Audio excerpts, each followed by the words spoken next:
Evening with H.H.Devamrita Swami. Those who were here yesterday, you saw Maharaj was speaking all about the fire of desire. He gave a really exciting presentation. After he walked out, a lot of the persons had some very positive feedback. They got a lot from it. Hey, Christy. And tonight Maharaj is going to be speaking about the conformity game. Yes, make me over. Promises to be very exciting. For those of you who weren't here yesterday and didn't hear, Maharaj is as I was saying before, he's established a very unique reputation for delivering this culture and this philosophy of bhakti yoga in a way which is very relevant, which is very conducive to our normal lives, what we're trying to practice. And so we can take a lot of advantage of having Maharaj's association for these 2 evenings. I encourage everybody to think about some questions. And at the end, if time permits, Maharaj will be happy to answer what questions you might have. So once again, please give a big round of applause for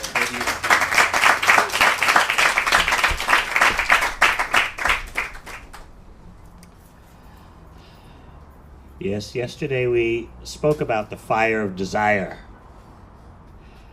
Are you lonely for me?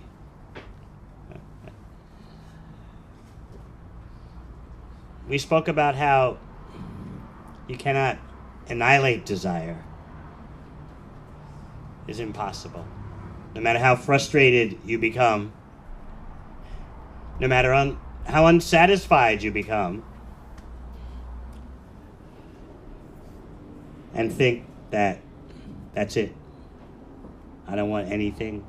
I'm not going to desire anything. That won't work. Because just as you are a conscious entity, similarly you are a desiring entity. So therefore yesterday we discussed the only solution is to learn how to transform desire, how to manage desire so that you can achieve all the best things. We have this need to feel complete.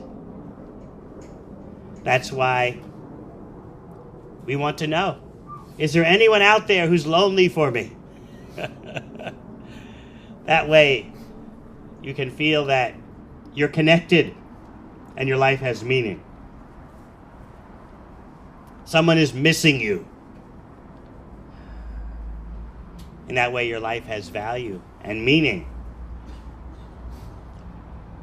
Try as we might, we can't erase that need to feel completed. Generally, we aspire to have a companion, to be with at least one person, often more, so that we can feel that our life is fulfilled. No one likes to be alone all the time. Because in our solitary situation, we feel incomplete. Something's missing. Now, what exactly is missing? The yoga texts explain that what's missing is the exchange of personal flavors, known in Sanskrit as rasa. When there's no one around to interact in this flavor way, you feel incomplete. You feel threatened. You feel that your life has no meaning. That's why, in case you haven't noticed, some people prefer someone around, even if it means a lot of fighting and arguing, because at least that's something. You stir up something. In other words, anything but alone. I'll do anything except be alone for a long period of time. Even if it's someone who I don't agree with, at least when we fight, we kind of stir up an ocean of favorable exchanges. The Bhakti Yoga system recognizes that the living entity, the conscious living entity, has this need for connection, for completion. So therefore, we should consider what is the ultimate connection, the ultimate completion. The fact is that no tiny living entity can fulfill you completely. I don't know how many of you have ever kind of put such a burden on someone else or some others. You've put the whole burden of your life's mission to feel complete on someone else. It's up to you to make me feel complete. It's up to you to make me feel fulfilled. Now, do it. It's quite a burden. Sometimes it's referred to as the burden of love. Other times it's referred to as a burden caused by hallucination. Now just see yourself dealing with someone, or not even just one person, but so many persons surrounding you in various capacities, friends, lovers, family. They need to show that they have some worth and significance for you. So it's not that directly you tell them, what can you do for me? But there's always that implication. Things are implied that you need to justify your presence in my universe by being able to proffer, by being able to present things that might be useful for me. And when we get very angry, we just say directly to our friend, our romantic partner, our family member, you're just not giving me what I want. I don't know if any of you have ever said that before. When you really get frustrated, when you really just get exasperated, you say like that. Look, let's just face it. You're not giving me what I want. You're not able to. And people today would nod their head in approval. Yes, it all makes sense. That person's not giving you what you want, and therefore, what's the point?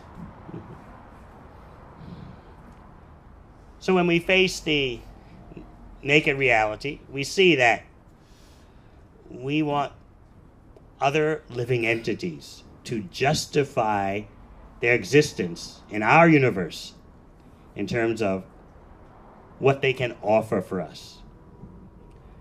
Not simply human beings, but also all other creatures.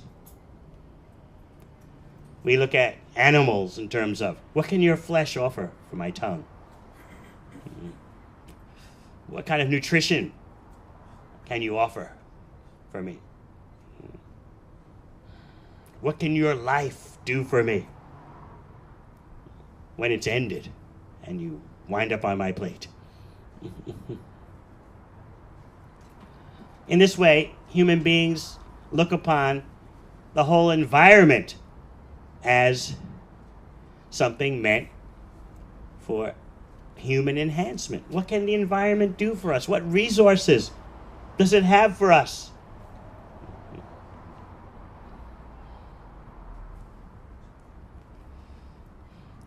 And naturally, we look at other persons, potential partners in that way.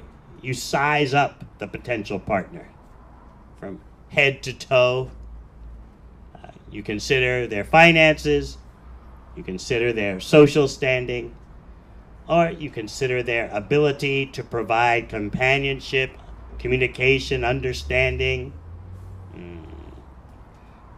sensual indulgence. And that way you add up all the numbers and you come to a decision. This might work. We should have a go at it. And then the hope is that such provisioning, shall we call it, will last a long time.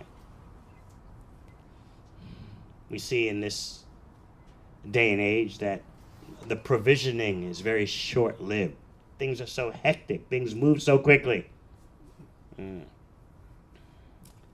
People treat relationships like consumer goods. You purchase, you don't like it, you toss it out, purchase again. Or you purchase, you don't like, you take it back, get a refund, purchase another relationship. So in this way, we hide from our need to feel completion. In that we won't face the facts. How much can a tiny particle of consciousness, known as the living entity, how much can a person really do for me? The yoga texts describe that we are like sparks, tiny particles of consciousness. And then there is the fire.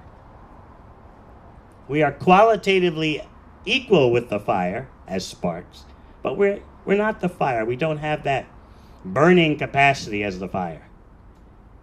So in this way, we can understand that there is the supreme consciousness, and then there's us, the individual consciousnesses. We are tiny, and that's why we have this sense of incompletion. We cannot fulfill ourselves separate from the supreme. We cannot fulfill ourselves even just in connection with another tiny living entity. Even many tiny living entities. They're all too tiny, whether one or many. They don't have what it takes to fulfill us. But we hide from that truth. And in this way, often we overlook the need for the ultimate hookup because we're dallying with so many temporary and limited hookups. Bhakti Yoga directly recognizes the need for completion. It's that sense of incompleteness that really drives us almost mad. People hope to hide from it by intoxication. They hope to hide from it by sensual indulgence. They don't want to be left alone to face the reality. I'm like an amputated limb. I just don't know what to belong to, who to belong to. But I desperately need to feel that sense of completion and fulfillment. As I said, the Bhakti Yoga system of pure love and devotion for Krishna recognizes this prime necessity of living entities. Yes, you have a need to have food, water, so on and so forth. But even when you get all those things, you get adequate food, water, shelter, still, if you don't have a proper sense of fulfillment and completion, you'll practically commit suicide. And that's why you see so many very wealthy persons are so unsatisfied because they can't properly deal with their need for fulfillment and completion. Money doesn't do that for you. You would think that money would allow you to have so many options. And the more options, the more possibility that there'll be one thing that fulfills you. And if you don't have money, you don't have many options. Therefore, your chances of fulfillment are very slim. But the more money you have, the more options will be at your disposal, the more levers that you can push and pull. And something's got to work. Or maybe not pulling one lever, but several at once. Whereas if you don't have money, you practically have no levers to pull. The spiritual reality is that no matter how many material levers we have at our disposal, they're not going to work. So then what do we do? How do we handle this sense of incompletion? Isn't it natural that we push that burden on someone else? Isn't that what everyone else is doing? Look, you've got to do it for me. You've got to be the one. I'm placing my whole need, all my needs upon you.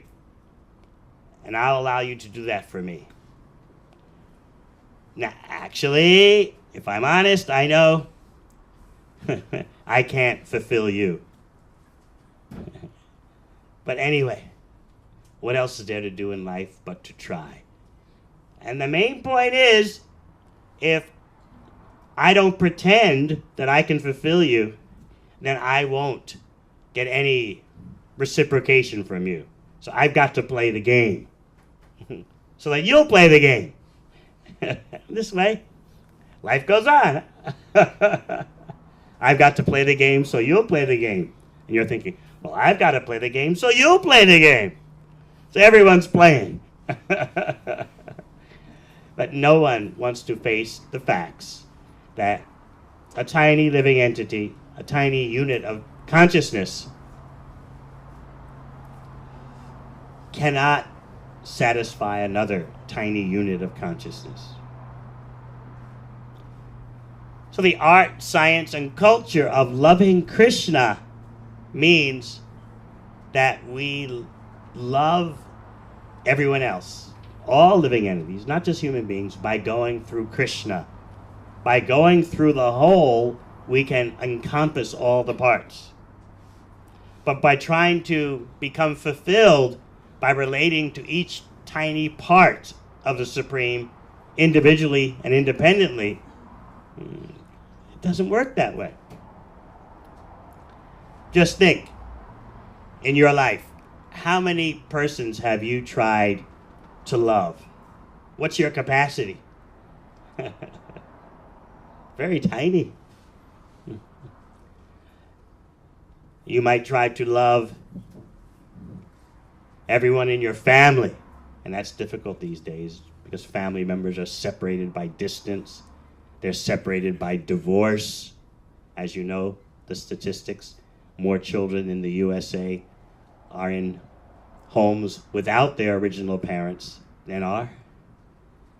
So how do you love your family when there's so much family disruption going on?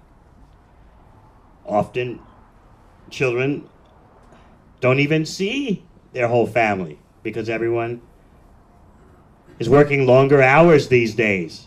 In fact, work has become home.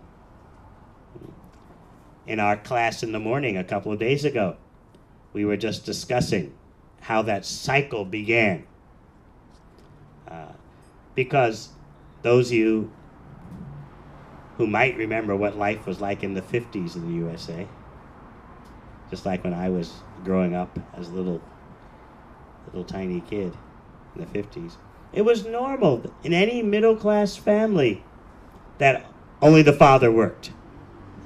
Mother stayed at home, raised the children, cleaned the house, cooked the meals. A middle-class family could afford that. To have a house, a 3-bedroom house, children, a car, and only dad worked. So then the economy started to tighten in such a way that mothers had to work. And indeed, for better or worse, the social impetus was there. Mothers should work.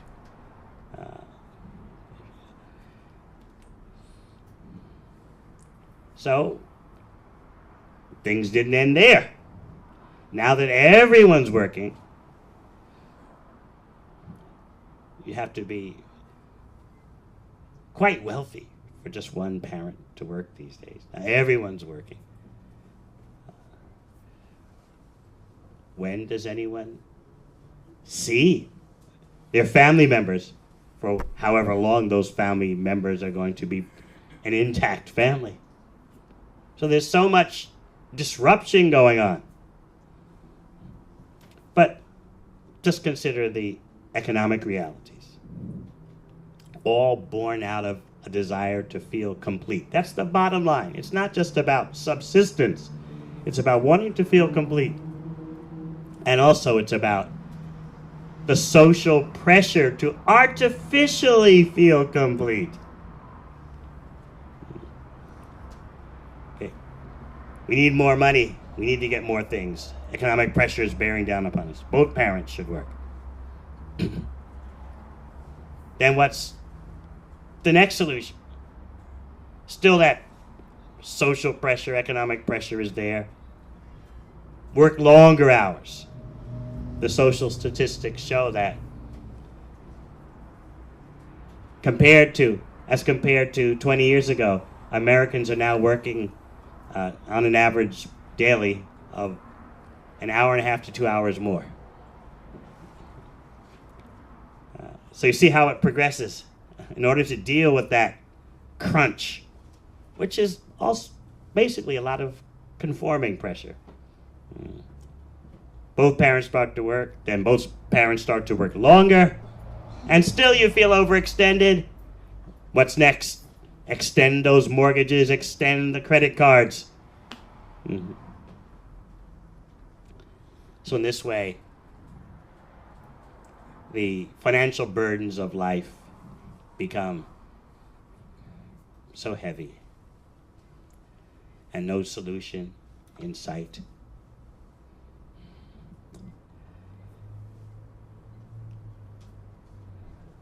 We've been also discussing, when I was in Santa Barbara, we were discussing, you see, Bhakti Yoga involves dealing with reality. Please don't make the mistake of thinking that Bhakti Yogis live in some kind of rarefied atmosphere, some dream world, and they have no idea how to deal with down here on the ground. No, Bhakti Yoga involves keeping both feet firmly on the ground and the head in the clouds. So you get the whole range.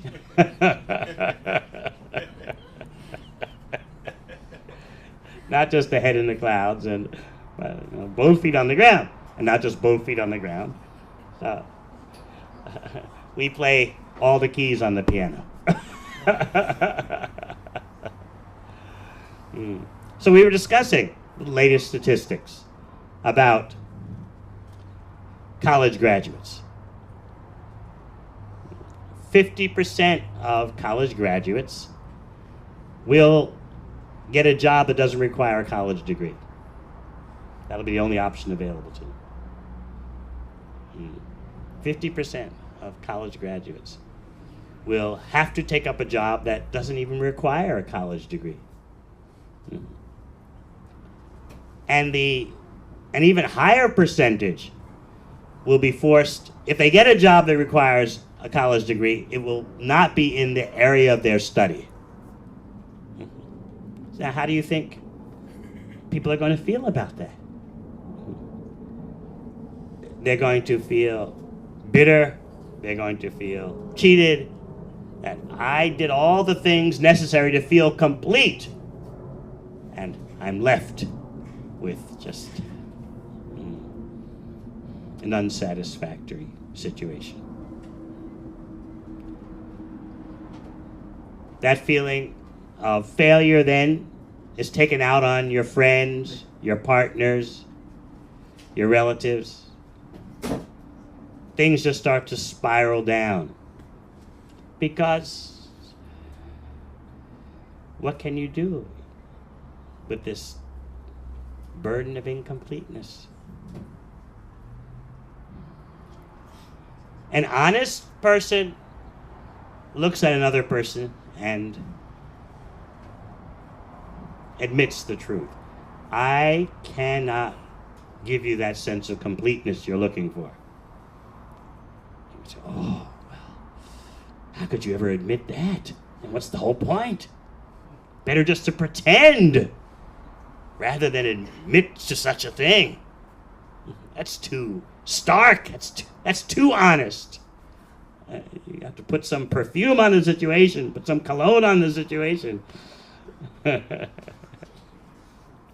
How about, I'll try to make you feel complete. That sounds better, doesn't it? I'll do my best. That sounds better, doesn't it? What about, though, complete honesty? I can't do it. I'm too tiny. I am not the supreme. What would you say to such a person? Huh? Well, I know you're not the supreme, but come on, give it a try.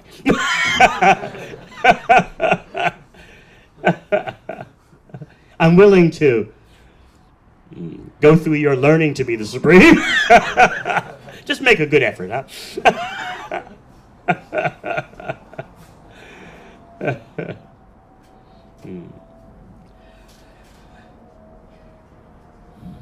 A proper relationship begins with that personal honesty. That I cannot fulfill you, I cannot give you that sense of completeness that you are looking for. So does that mean the end of all personal relationships? Just forget it. No, bhakti is all about personal relationships. Of the greatest personal relationships. That means such relationships are situated on the platform of reality. Let us, no matter what kind of relationship it is, friendship, family, partners, let us work together for connecting to the ultimate source. Let us work together for connecting to Krishna, the reservoir of pleasure. In other words, family members, friends, partners in enlightenment, not in darkenment. Endarkenment means let's pretend. I can do it all for you, you can do it all for me. Haven't some of you experienced the disappointment that comes from that illusion? 1 minute, someone is so dear to you. The next minute, you're screaming at them. Get out of my life. If I never see you again, it won't be too soon. Yes, some of you can remember it like that. Just so frustrated, such rage. Because it's a horrible feeling that I depended on you for fulfillment and completion, and you promised. You didn't deliver the goods. But what about you? Did you deliver the goods? That's not the point.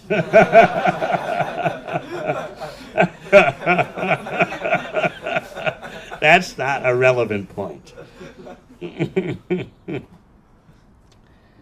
So in this way, the game goes on. So what I've just tried to do for you is give you an introduction to the conformity game. Yes, make me over. I'm willing to play the game that everyone's playing, promising one another fulfillment and completion. Because everyone's doing that. What else is there to do? You know, it just can be. It might be that by pretending, something real could be uncovered. You never know. That's the hope. But this honesty in personal relationships will begin to break that conformity game. Conforming means never admit. Just play the game. You present yourself to others consciously or unconsciously. Sometimes you even say it. I can fulfill you. I have what it takes to take what you've got. Yes, you're looking at the right person. I'm basically just a unlimited warehouse of everything you need. Unlimited supply store. I promise you, one-stop shopping. You've got a credit card that has no limit when it comes to me. And of course, your eyes sparkle. Oh, yes, this could be it. And the other person's eyes sparkle. And together, your eyes sparkle. Now,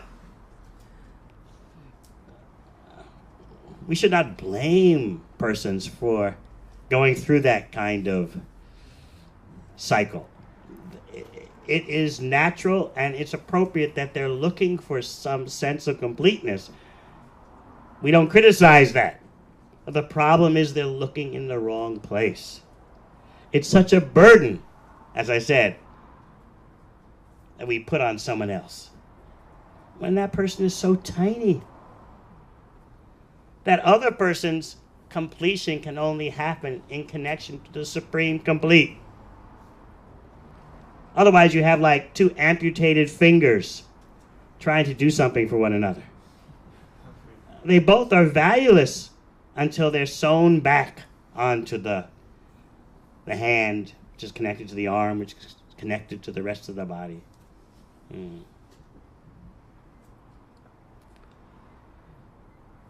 What the yoga system accomplishes at its topmost rung is beyond physical exercises, which certainly are good for health. I do that myself. It's beyond breathing exercises, certainly good. Coming from New Zealand to Los Angeles, I probably need to start some breathing exercises. So, at the topmost rung of the yoga system, the bhakti rung, you're dealing directly with connection to ultimate fulfillment, ultimate completion. And that is what Krishna is all about.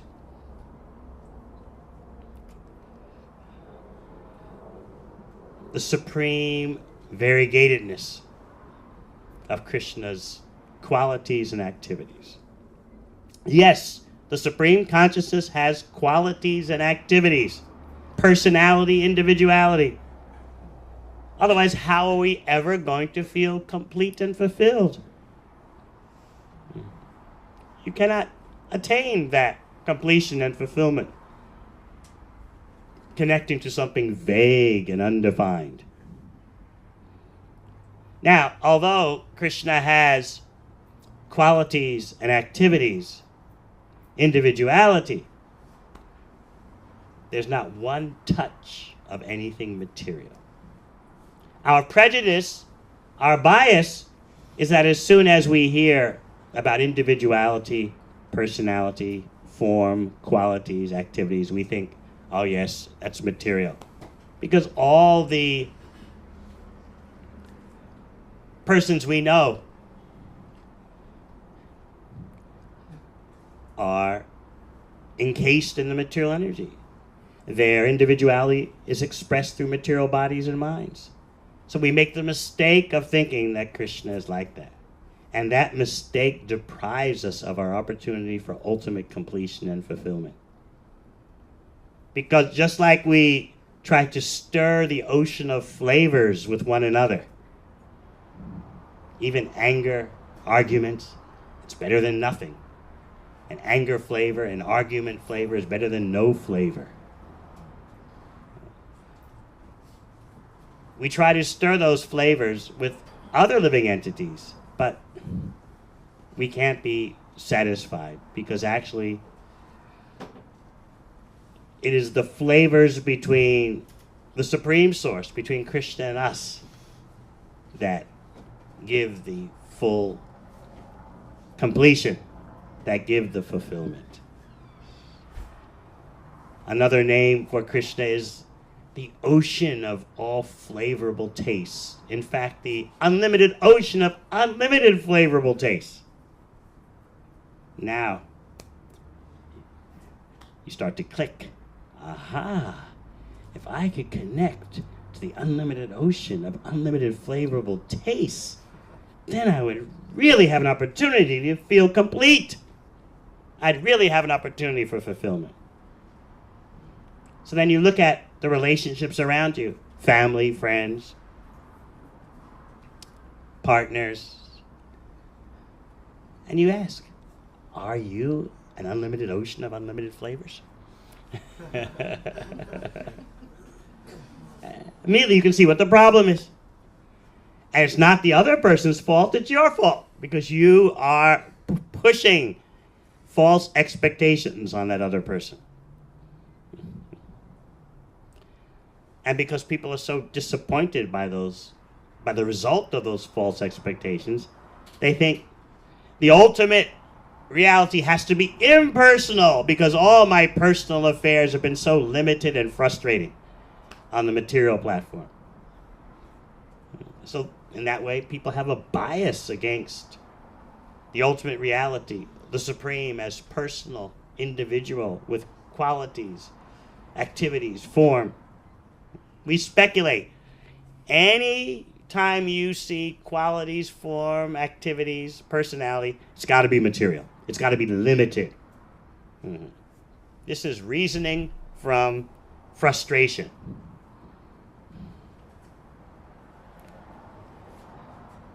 So much of our conforming comes from the hope to feel complete and fulfilled. Let's analyze the different ways that we can conform. Well, without going into what happens before you're born,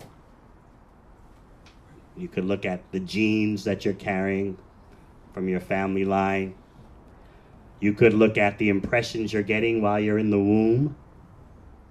These are described very fully in advanced yoga texts like Srimad Bhagavatam, the graduate study to Bhagavad Gita. Life in the womb is described. And now scientists are starting to realize that the child in the womb picks up influences even before coming out of the womb. The child in the womb is molded by sounds that are surrounding the mother.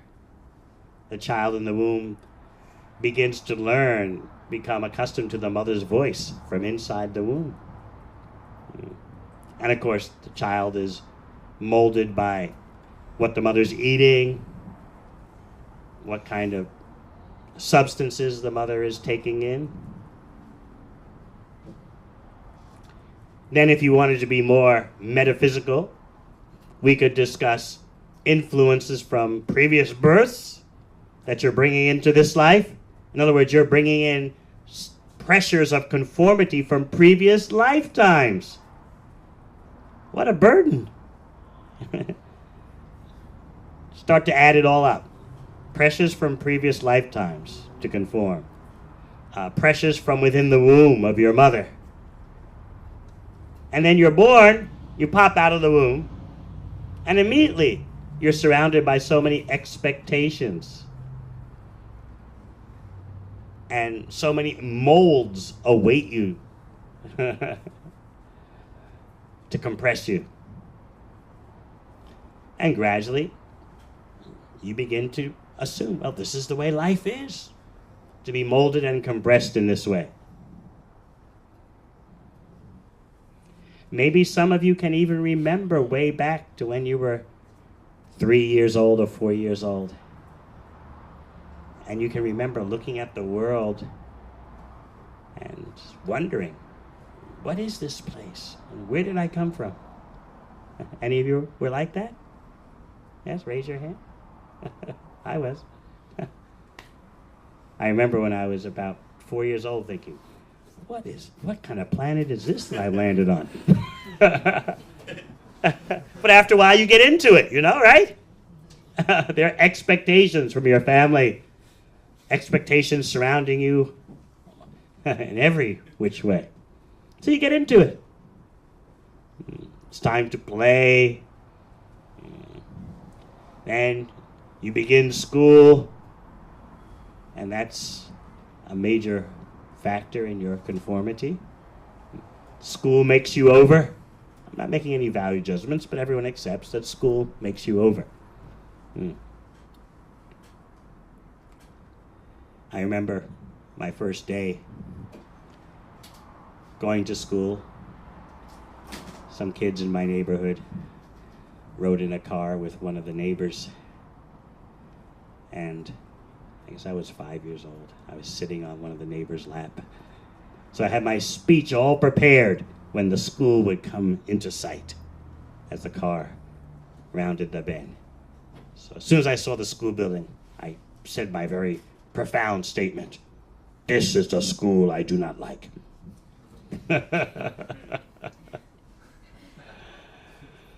But gradually, after a while, I began to love school. So then you have your boyhood and girlhood years. And then when you're around 12 or 13, a major conforming pressure is unleashed in your body. Puberty. And your whole vision shifts. Suddenly, certain relationships in life become all important for your fulfillment. So as a teenager, any teenagers here? No. But you can remember, yes? Everyone's looking around. You can remember as a teenager, you had the hopes and dreams of a hookup, and you had the hopes and dreams of esteem and appreciation and not feeling out of place. So much social pressure upon you. Does everyone like you? Are you up with the latest fashions and trends? Are you a loser? It's horrible. The feelings that teenagers have, that they're just complete losers and rejected, they're not in with the right crowd.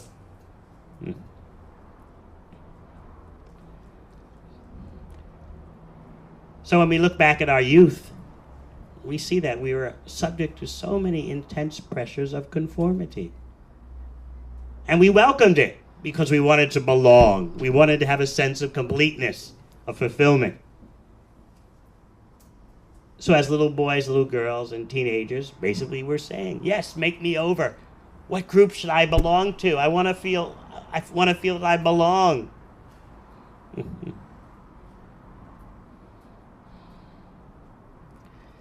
Now let's take a brief look at social psychology. There was a time, several decades ago, when group membership was highly suspect. The notion was that when you join a group, you immediately risk surrendering your individuality and becoming swept away by group consciousness. So several decades ago, group psychology was looked down upon, although everyone's part of a group. The most extreme examples were taken of very dangerous groups, the Nazis, or groups that would do evil. And the idea was just see these groups. Individuals join these groups and then just get swept along. Their individuality is subordinated. They lose their capacity to think and act as individuals. So groups are bad, even though everyone belongs to them. You can just think of all the different groups that you belong to. If your family's still intact, you're part of the family group. And you have that family feeling. We, our family, the family mafia, the Cosa Nostra, our thing, our family, right? It's a kind of a good feeling, right? But of course, statistics show that that feeling is minority these days. So there's the family group. And then, what other groups? It could be the nationalism group, we the people of a certain nation.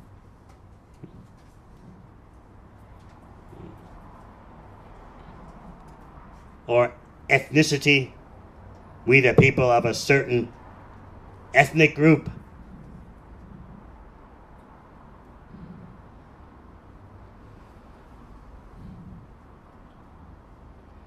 Like I was talking to someone in New Zealand from the Bay Area. She's studying, doing a foreign exchange in New Zealand.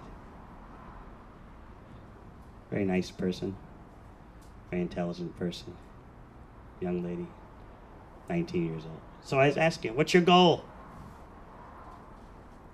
So, my goal is to help the people of color. I said, oh, really? Well, which color? Because, people of all different kinds of colors, How do you decide which color on the color scale you're going to help? There's a range from the palest to the darkest, so, and in between. So how do you focus on helping the group known as the people of color? How do you decide? What are the boundaries for that group?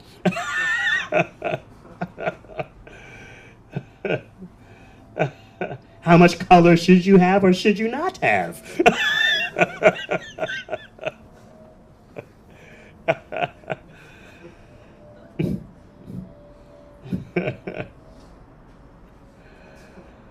How about the people from India? They have color. Or the people from Brazil, they have color. So how do you decide? It gets very confusing, especially since population geneticists will tell you that for the most part, everyone's so mixed up these days. Their genes are such a scramble.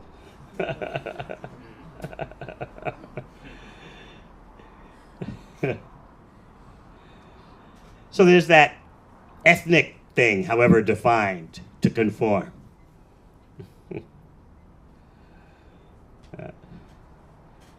And then there's, on a big scale, the human thing. I'm for all human beings. But human beings are such a tiny group compared to all species of life.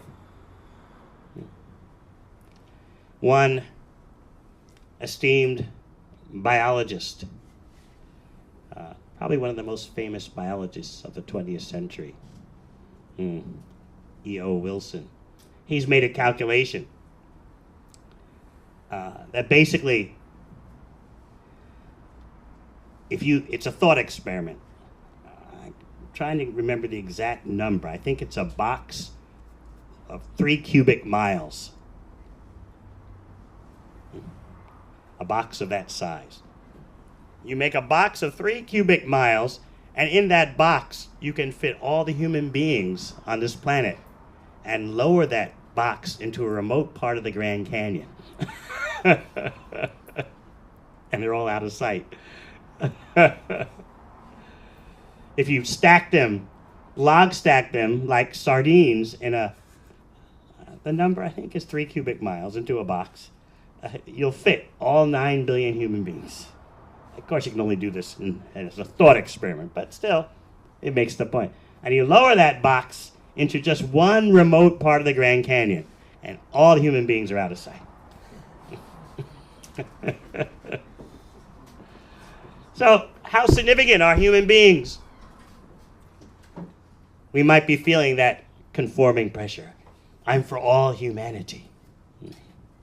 But there are countless other species of life on this planet.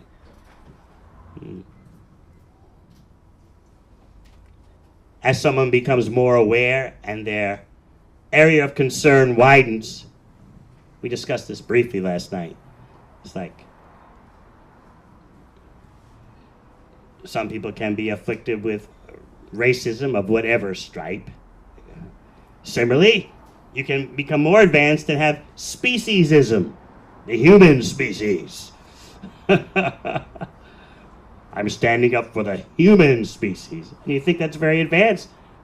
Meanwhile, there's so many other creatures. We gobble them up if we think they taste good.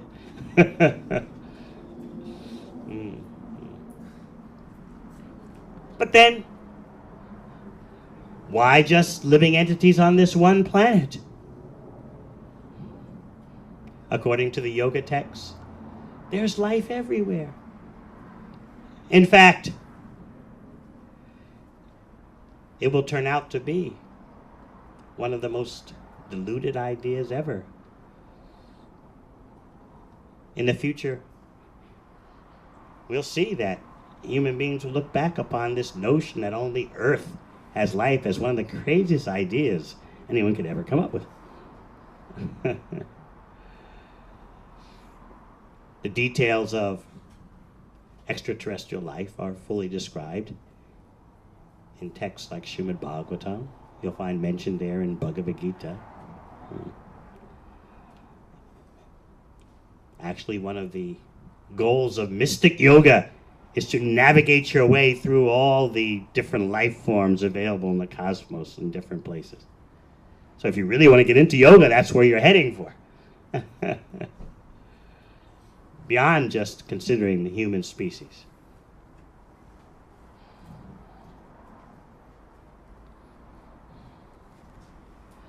We need to feel that we're part of some group.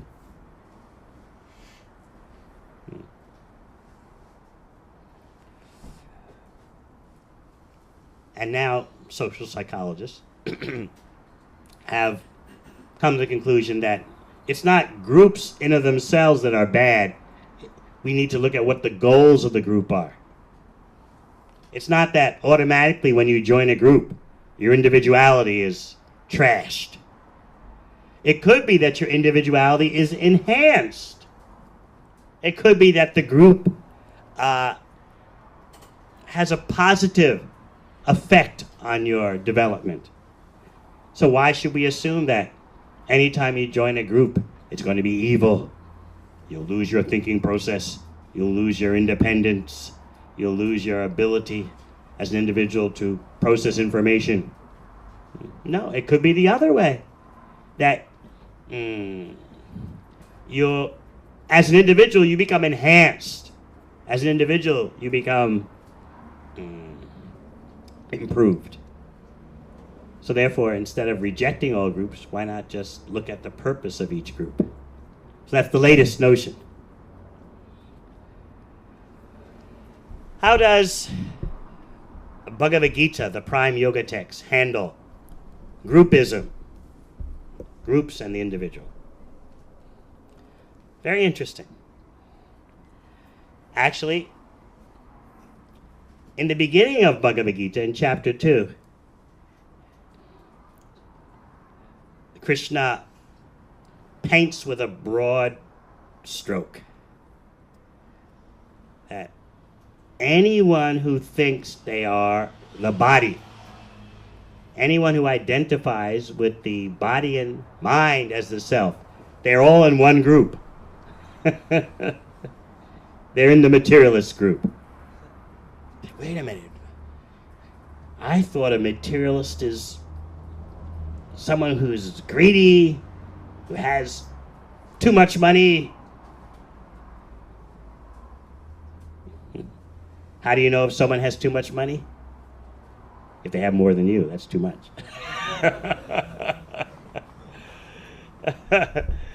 So generally, we look at the other persons as the materialists.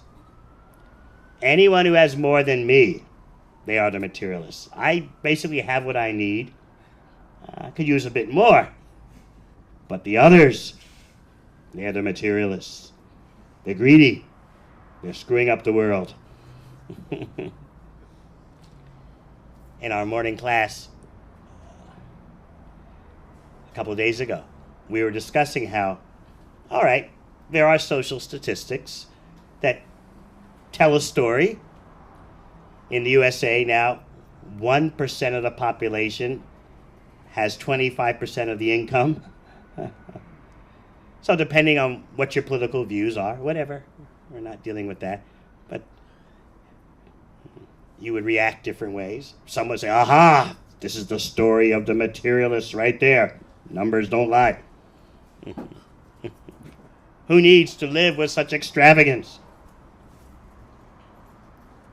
So is it that if you are of low income, you're automatically not a materialist? And if you have high income, automatically you are a materialist? Is that how it's done? Is that how we label? No, that's not how Krishna does it. Whether you're rich or poor, whether you're identifying with this group or that group, this ethnic group, that gender group, this nationalistic group, or even a couple weeks ago in New Zealand, I was speaking to a room full of university students. And so some of them would tell me, we identify as students. All the psychology majors, we identify. It's not a strong identification, but still. And then those who are grad students, they said they have a stronger identification because the graduate study program is usually more independent. And so they have get-togethers where they meet and they discuss their studies. And so they identify more as, I'm a graduate student in psychology. I don't know if it's the same here in the States. So anyway,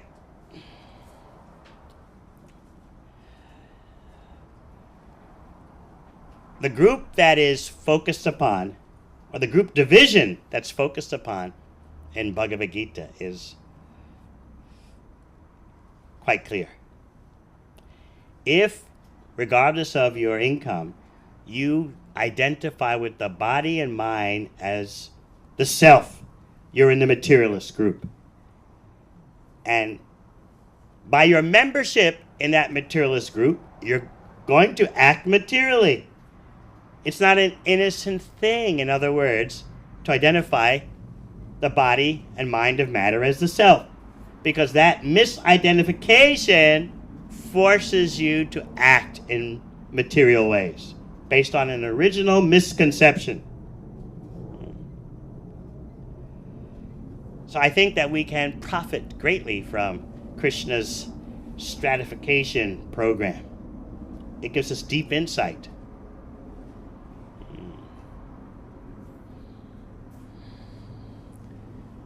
In the second chapter of Bhagavad Gita, you'll find a very interesting verse. What is night for the materialist is day for the genuine yogi, and vice versa. They just see two different ways. They're two different groups. Never mind what color their body is. Never mind their ethnicity. Never mind their nationality. Never mind whatever material consideration. The whole point is, if we consider ourselves to be matter. Now I know, I've heard this on every continent, that most people will say, no, I'm not just matter, I'm spiritual too. But unless we have a precise understanding of our identity, as powerful as we can understand that when we drive our car into the gas station, we are not putting gas in our mouth, we are putting the gas in the tank of the car. We need that same clarity in dealing with our non-material self, encased in a body and mind of matter. Then we'll be able to make clear life decisions. So fulfillment and completion begins with our making clear life decisions based on our genuine identity. So in this way, I hope you can see that there is a great advantage to Krishna's painting with such broad strokes. Never mind your income level, never mind so many material characteristics. If you think you are matter, you're in the materialist group. Thinking you're matter doesn't simply mean, well, I believe I'm spiritual, but I generally act material. No. If by your actions, which speak louder than words, you are seeking to satisfy yourself materially, then you're in the materialist camp. And if you at least acknowledge that there's a spiritual energy, and you're part of that spiritual energy, and therefore you should be seeking spiritual fulfillment and satisfaction, then you're in the other group. Doesn't it make life easy? Okay, from that point on, then you can become more specific. But at least there has to be the understanding of that basic division. So, understanding that basic division, we can deal with so much conformity pressure to make us over. And we can see why we would even welcome material pressures to conform. Because we hope to gain in that way. We've already spoken about our hopes for fulfillment, our hopes for completion. Those hopes manifest in many ways. If I get this, if I get that, if I get more money, if I get more respect, I'll feel more fulfilled and complete. So once we classify ourselves in one group or the other, according to Krishna's dividing line, then we can see the pressures that we're coping with and how they are real or artificial, artificially imposed upon ourselves, by ourselves, or by the external world. And we can start to sort ourselves out. We have to know how to stand up for our genuine individuality. Then you can really say, don't make me over. Don't try to make me over. Why? Because who are you anyway? But if we lack a specific knowledge of our spiritual identity, our identity is non-material particles of consciousness, then we can say, don't make me over till we're blue in the face. But we'll get made over. And in fact, based on a mistaken conception of the self, we'll actually long to be made over. We'll buy in because we'll see some imaginary profit for ourselves. If I just go with that social pressure, I'll get this, I'll get that. And as we get older in life, we rationalize it. Well, you know, you just can't fight the whole world. You got to go with the flow, you know. Do what you can. After all, we didn't make the world this way.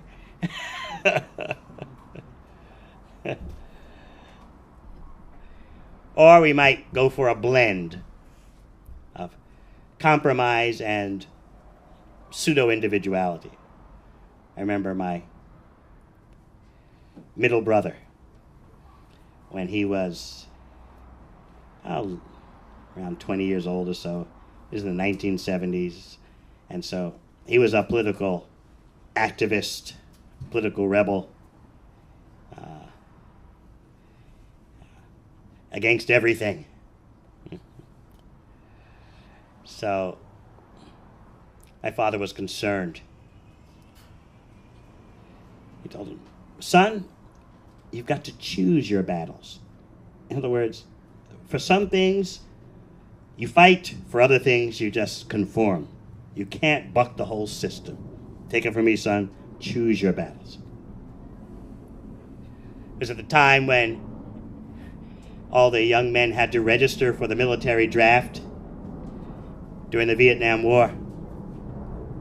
So my brother, he decided he's going to make a stand. You know, hell no, I won't go. You won't register for the draft. And of course, back then, you get in big trouble. The FBI would come searching for you. So my father told him, I told you, son, choose your battles. There's some conforming that you have to do. That's just the way life is. He said, here's how to deal with the situation. My father was a career administrator in the New York City Police Department, so he knew how bureaucracy works. He said, "This is what you do, my boy. This is how you conform. You show up at the draft registration office 5 minutes to 5. 5 minutes before closing time. And you present that you have a complicated case why you have a problem with enlisting in the military. It's not that you're against the war. It's not that you're against the military, but you just have a lot of complications.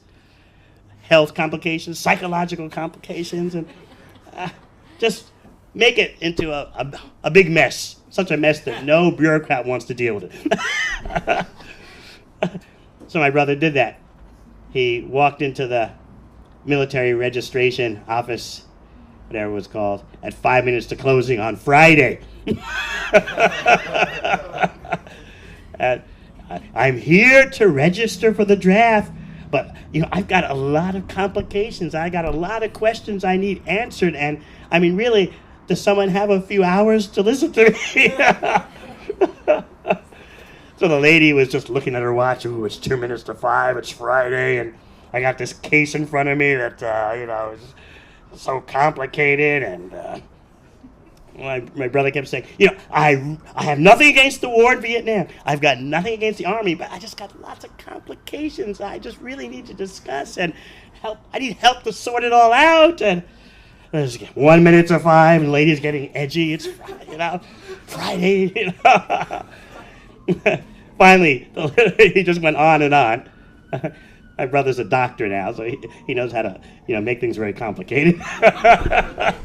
Finally, the lady got so exasperated, it was like 2 minutes after 5. She just took his papers and pulled out a stamp. Unfit for military service. Get out of here.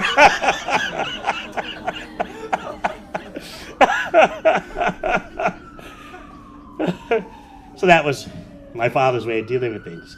Choose your battles. At some point, you have to conform. Now, can there be conforming based on identifying the self as matter?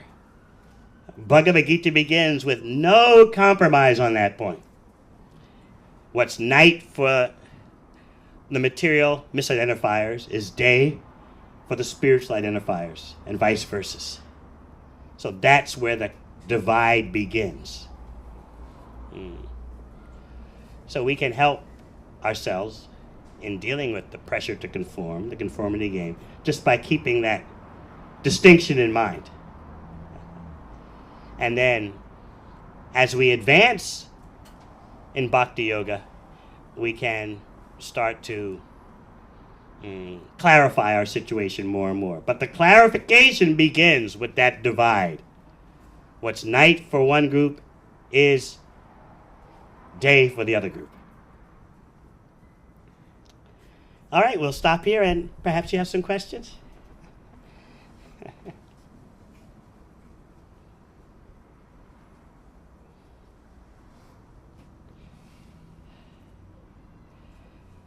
I mean, I could go on speaking all night, but...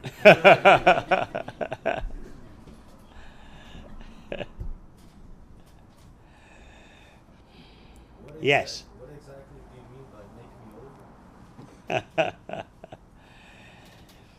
Mold me.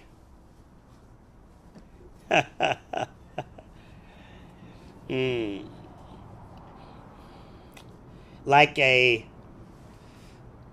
piece of dough put in a cookie cutter,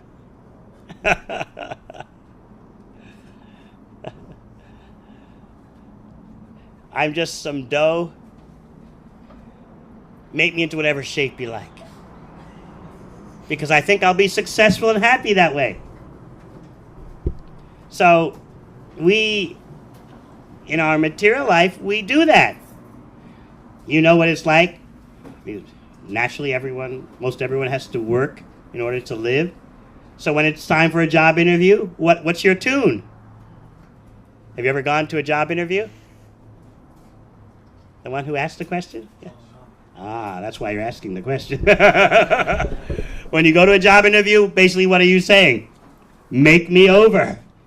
I'll be the dough, you're the cookie cutter. I'm not criticizing that. I'm just pointing out what happens. I'll be putty in your hands for your business, your corporation.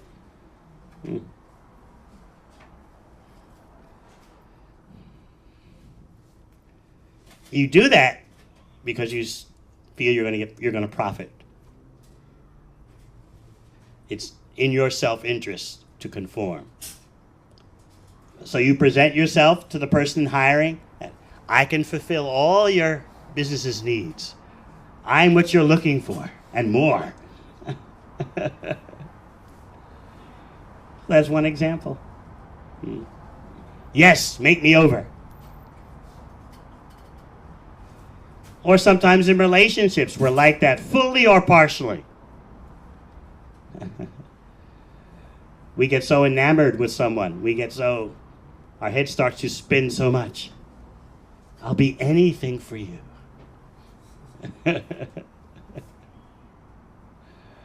No one likes to admit they've ever said that, but it is said.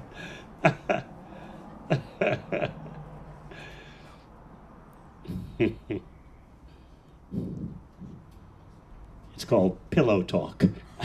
That kind of talk.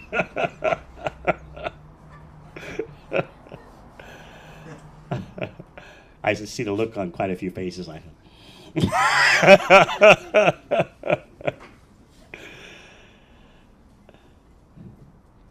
Any other questions? Yes. How did you personally keep your individuality with the Hare Krishna movement? She asked, how did I keep my individuality amongst the Hare Krishnas? Or your form. Huh? Or your form of individuality. Oh, my form of individuality. First of all, I realized that I couldn't keep my material conception of individuality if I listened to Krishna. In Bhagavad Gita, the first thing that Krishna does is dismantle Arjuna's sense of material individuality. Krishna points out to Arjuna, you're not the body. All your confusion stems from your identifying the body as the self. You may be speaking big words, but you're not very intelligent.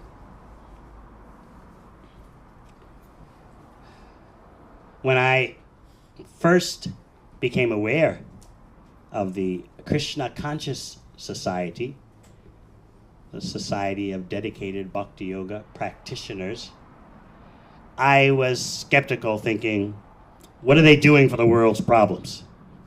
As if I was, but anyway, They're kind of dreamy, pie in the sky. Meanwhile, down here on the ground, there's so much exploitation going on, so much misappropriation, and so many personal, social problems.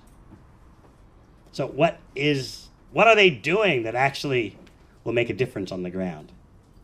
So I had to be convinced of that before I would participate in such a network. I had to become convinced of the futility of material identification as helping the world's problems. Actually, just by my university studies, I was already convinced that material methods wouldn't work, but I didn't know what would be better. So I had to be convinced that the bhakti practice, individually and collectively, would actually make a major transformation for the world's problems. So that took some study. In spite of my cynicism and in spite of my pseudo-sophistication, that's New Yorkers for short. I was different in California. In spite of all that, I realized that if I wanted to uncover the genuine, the authentic, I had to do some homework. So before I even attended a gathering like this, of any size. I studied the Bhakti Yoga texts like Bhagavad Gita, Srimad Bhagavatam. I studied them 4 hours a day for 6 months straight before I would walk into a gathering like this. So when I finally did come to a gathering like this, I was prepared. Now, I'm sure that almost all of you, if not all of you, don't carry such a burden of cynicism and pseudo-sophistication that I carried. Not only being from New York, but also being from Manhattan, the center of the universe.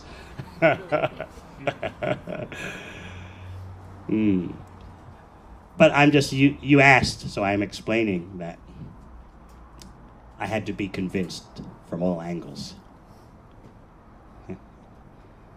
So therefore I did my homework, and even before I showed up at a gathering like this for the first time, I had exhaustively studied the Bhakti texts.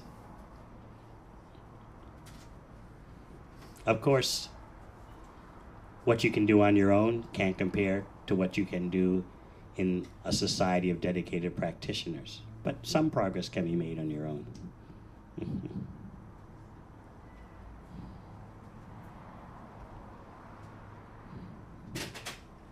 Very good question. Anything else?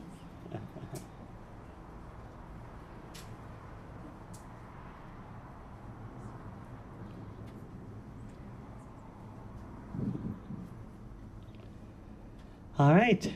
It's been such a pleasure speaking to you all. I thank you for your attentiveness, and I hope that we've discussed some things